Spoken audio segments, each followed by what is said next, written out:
Kas sa oled tähele pannud, et telefonide hinnad nii Euroopas kui mujal on väga kõrgeks läinud? Tšau, mina olen Gert ja täna me süveneme Samsung A8-sse.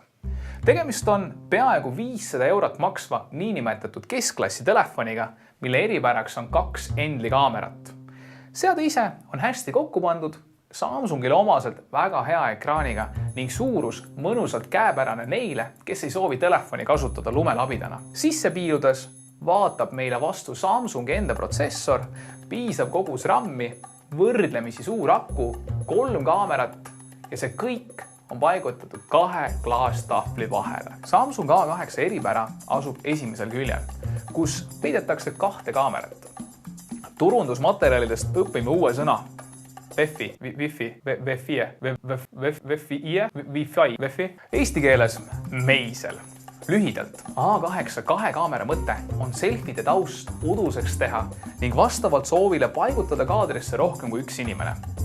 Pildid on täiesti okeid, aga selfie panoraami kasutamine veel veidi toores lahendus. Teine eripära on võetud lipulaevadelt. Always on display ehk alati sees ekraan, mis kuvab kellaaega, teateid ning muud soovitud infot, ilma et peaks telefoni puutuma.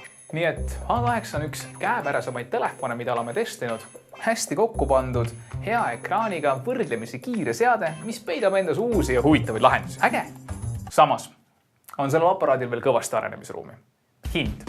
Tänu sellele, et enamus telefonid hoiavad oma hinda halvasti, on võimalik peaaegu sama raha eest saada eelmise aasta mõni lipulaevadest. Tarkvara. Samsung jooksutab 2018 aasta seadmel Androidi, mis pärineb aastast 2016. Kindlasti tuleb mingi hetk uuendus, aga see olukord on tobe. Juhtmevaba laadimine. Täpselt ei mõista miks, aga seda ei ole. Mis ma arvan Samsung A8-st?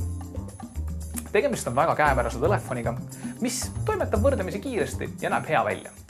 Küll aga kõik välja toodud miinused on just need, mille pärast vaataksin ise teises suunas. A8 on sulle, kui tahad kompaktset Samsungit ja oled nõus mõnes kohas järele andma. Subscribe'i, like'i, aitäh!